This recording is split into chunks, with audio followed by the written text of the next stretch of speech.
uniforms they were wearing. Afterwards, Coach Sean Payton got straight to the point about the Broncos win. Let's take a listen. I love the fact that we took one of the top defenses in football against one of the best offenses, and we won, all right, on that side of it. And then the other side of it, it wasn't close. I just didn't think they could keep up with what we were doing. So I had said to the defense periodically, can you guys keep up with us? I thought it was a pretty one-sided game. Why is Sean Payton just spitting truths these days? My gosh, here we are cackling about Payton at the press conference. Isaiah, you were back in Dallas yesterday, working for the Cowboys, doing some of their TV stuff. I was on cleanup duty. Yeah, I was on cleanup duty last night for the Dallas Cowboys. I worked until about 9 o'clock last night. Trying to cover up for what the Dallas Cowboys put out there performance-wise. But Sean Payton just did all my work for me, so I really don't have to say too much. That was the most blatant, direct, and truthful analysis of the game. That was a one-sided game. The defense of the Denver Broncos is what I call McNasty. Yeah, that's exactly what they are. These guys have pass rushers galore. I think they have 4 guys in the top 5 in terms of pass rushing category. Quarterback pressure, sacks, all the things, all the hurries. These guys were in the hip pocket of Dak Prescott all night long. Yeah, CeeDee Lamb had about 70-plus yards. George Pickens had 70-plus yards, but it didn't matter. These guys baited Dak Prescott into a 2-interception game, ruining his 4-game streak. I mean, and defensively, we already know Matt Eberflus's defense is just not clicking right now. I actually feel sorry for him because he can't call zone. They don't know what they're doing. He calls man. Guys get beat. I don't know what you're supposed to do as a defensive coordinator. You can't call the plays and run the plays as a D coordinator. Somebody has to start doing some things in a positive way defensively for Cowboys. I think you just hit it right there, Zay, because a lot of people talk about Coach Eberflus and his play calling. I mean, I saw him run zone, miscommunications, guys running wide open. I saw him run man. As a coordinator, it's kind of like, what else do you want me to do? I can't do everything. Like, there has to be some onus on different parts of that puzzle. But the puzzle that was working for me was the Denver Broncos defense. I mean, Isaiah, you hit it. Like, that Denver Broncos defense held Dak Prescott to season lows. And this is a Dak Prescott that's in that conversation that we really don't like to talk about on this show. Like, he's playing at a really, really high level that not a lot of people are playing at. Yet that Broncos defense did it without Pat Surtain majority of the game. They didn't have Pat Surtain the second half. And I want to shout out the entire defense, Vance Joseph, with how they dealt with Riley Moss. Like, Riley Moss leads the league in defensive pass interferences and holding. Did you see any of his teammates getting on him? Like, he was caught at least twice yesterday. But did you see anybody going up to him and be like, come on, man, do your job?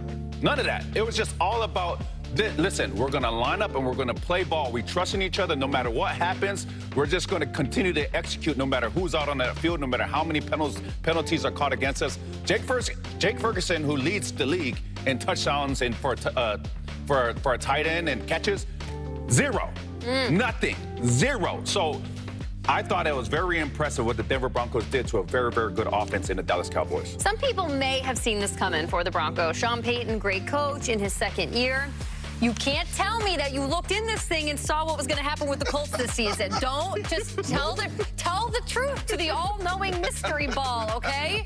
Let's see him again. Titans-Colts. This thing happened yesterday. Shane Steichen, what are you messing around and doing with this team? This is an incredible start. Over 30 points per game. They're 7-1. Spoiler alert, they beat the Titans, all right? This is early, 2nd quarter. Daniel Jones to Michael Pittman Jr. Are you kidding me? I almost hit a bleep out button for that catch.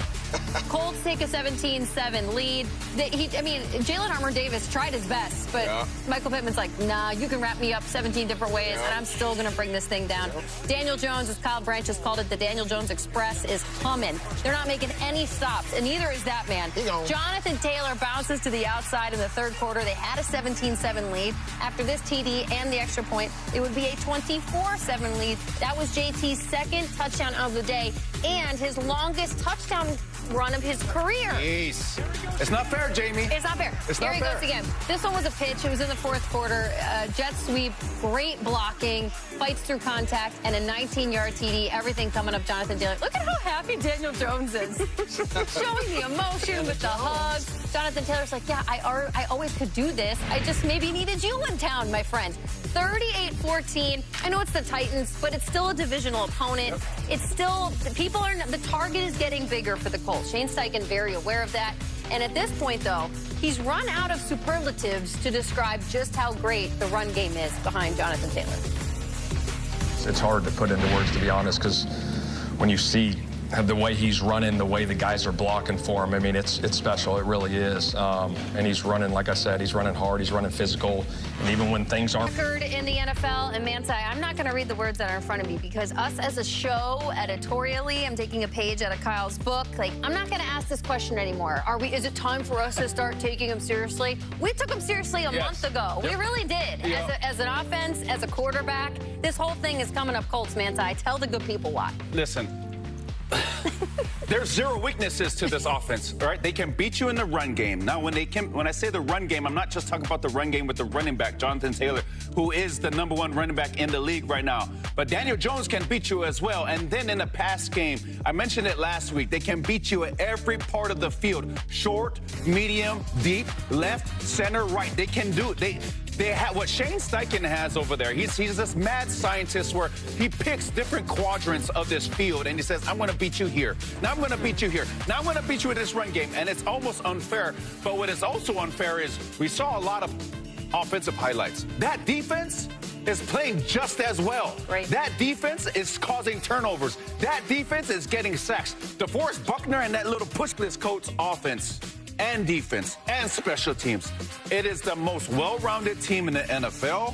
They have the biggest point differential in the NFL right now. So if you haven't bought into what's happening over there in Indianapolis, I don't know what else to tell you. They're 7-1. They're 7-1. The Indianapolis Colts. Yeah. Not with Peyton Manning. No, this is Indiana Jones. Indiana Jones is 7-1. This is no fake pumpkin. No. This is real pumpkin stuff. Okay, that is a fake pumpkin, but you know what I mean? This just has me scratching my head.